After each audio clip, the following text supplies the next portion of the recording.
Bismillahirrahmanirrahim. Assalamualaikum warahmatullahi wabarakatuh. Waalaikumsalam warahmatullahi wabarakatuh. Kita awali perkuliahan dengan baca basmalah. Bismillahirrahmanirrahim. Sehat semua? Alhamdulillah. Semangat semua ya. Ada yang hadir hari ini? Ada. Semua, alhamdulillah.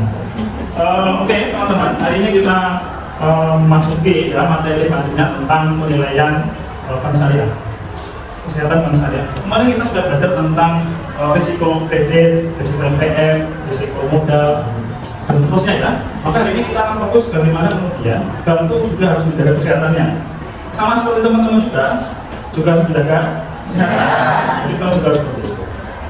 Bank yang sehat itu seperti apa sih? Bank yang sehat. Bank yang sehat adalah bank yang mampu menjalankan operasional perbankan dengan baik, menjalankan fungsinya dengan baik. Apa fungsi utama perbankan? Adalah menghibur dan menyalurkan dana.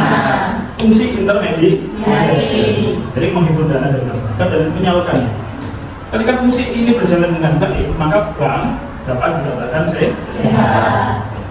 Bank ini juga ada kaitannya sama dengan kondisi keuangan. Saya akan memberikan beberapa data yang bisa kita diskusikan di sini. Yang pertama adalah perekonomian kaitan dengan kinerja bank syariah. Bank syariah, ketika bank itu sehat, maka perekonomian juga ikut sehat. Karena banklah yang mampu mengumpat dana dari masyarakat ke masyarakat untuk kegiatan usaha. Kalau bank ini mampu menjalankan fungsi dengan baik, maka ekonomi juga akan sehat. Ini seperti yang disampaikan oleh para teorinya di sini. Kita lihat makroekonomi faktor efek the financial performance of Islamic Bank. Jadi kondisi makro itu juga sebenarnya mempengaruhi kondisi bank. Kita lihat tahun 98 itu terjadi krisis. Ya. Saya pastikan 98 itu juga banyak bank yang belum. Hal ini bisa dipahami. Ketika bank sehat, maka perekonomian juga ikut sebaliknya. Maka indikator utama adalah bank sebagai indikator keuangan. Ya, sampai sini ya.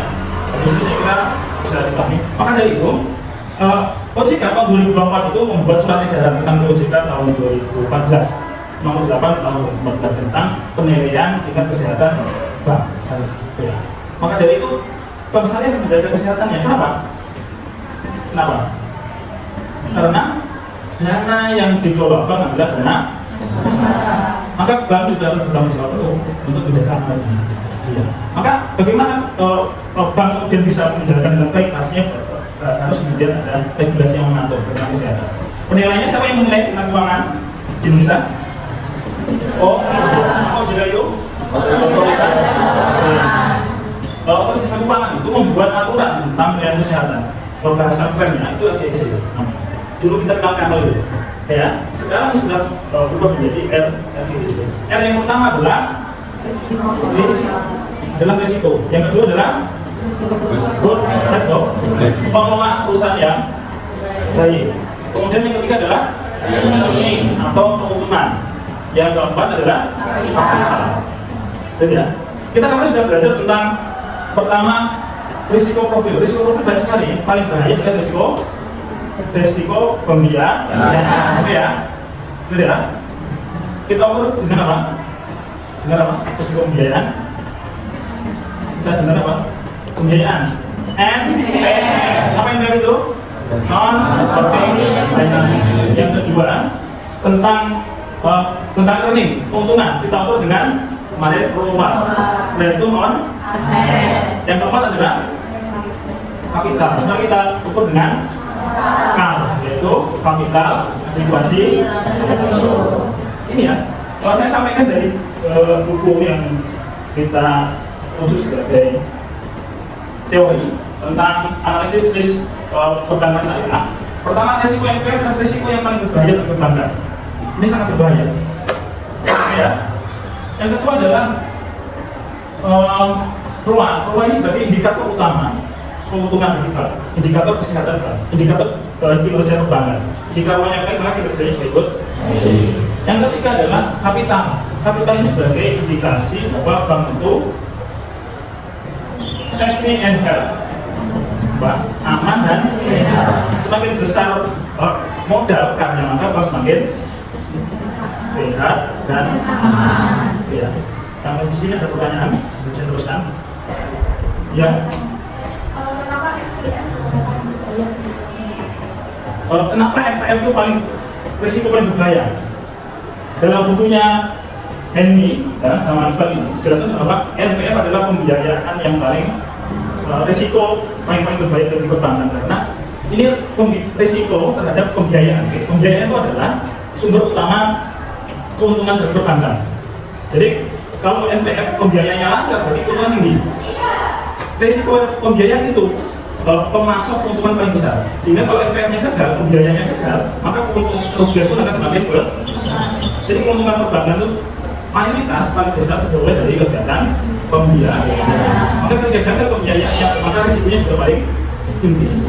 Oke, itu ya. Maka risiko yang tinggi ini bisa teratasi ketika keuntungannya besar. Oke, ya. Keuntungan besar bisa, maka ruang harus besar. Kalau risiko tinggi juga dapat diantisipasi dengan yang besar. Karena modal yang besar itu bisa menutupi risiko atau kerugian yang besar. Oke, sampai sini bisa dipahami ya. Ya. Saya lanjutkan kemarin itu sudah belajar tentang kriteria menilai kesehatan perbankan dari risiko-risiko saya. Maka dari itu saya persilakan setiap kelompok, nanti saya buat kelompok ya, kelompok 1, 2, 3 untuk mendiskusikan hal ini. Kira-kira berapa NPF kita, berapa wakil dan berapa kan kita dari tahun 2020 sampai 2024. Oke ya, diskusikan ini ya. Untuk kelompok pertama, dan ketemu. Silakan. Dari data yang kita cari dapat dilihat tahun 2020 NPF sebesar 3,13, 2021 sebesar 2,69, 2022 sebesar 2,35, 2023 sebesar 2,10, dan Juni 2024 sebesar 2,04. Jadi jika tidak rata sebesar 2,4 itu dapat dikategorikan sehat. Jadi NPF selama tahun 2020 sampai 2024 itu sehat. Aman ya? Oke.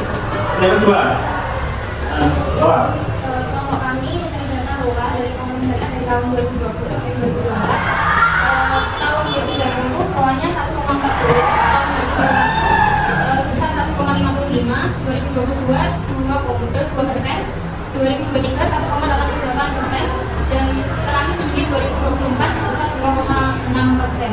Jadi rata-ratanya sebesar 1,77%, yang artinya bank umum syariah itu sangat sehat. sangat sehat, keluarnya sangat sehat. Oke, ya. Dan terakhir, yang kekal. Silakan bangun saya 2020 sampai Juni 2024 pada 2020 sebesar 21,64 dan 2021 25,71, 2022 26,28, 2023 25,41 dan terakhir Juni 2024 25,52 dan rata-ratanya 24,91. Yang artinya apa? Kita sangat sehat. Sangat sehat. Oke ya. Berarti dapat kita simpulkan NPF kita sehat dari tahun 2020 sampai 2000. Kemudian ruang kita sangat sehat. Kemudian kamera sangat sehat. Artinya apa? Artinya apa?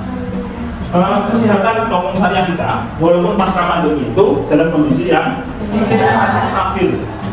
Bisa kita bacakan ya, tingkat kesehatan bus di Indonesia pasca pandemi COVID-19 dari tahun 2020-2024 sangat terjaga dengan baik. Hal ini menegaskan bahwa bank syariah di Indonesia memiliki daya tahan dalam menghadapi krisis ekonomi. Jadi yang lain bank itu, mulai kita masih ini persis tahun 98. Ketika bank lain itu, bank alat yang kemudian besar. Ya, saya kira cukup hari ini untuk diskusinya. Semoga bermanfaat. Dan kita akhiri dengan baca alhamdulillah. Alhamdulillahirabbil alamin. Assalamualaikum warahmatullahi wabarakatuh. Waalaikumsalam.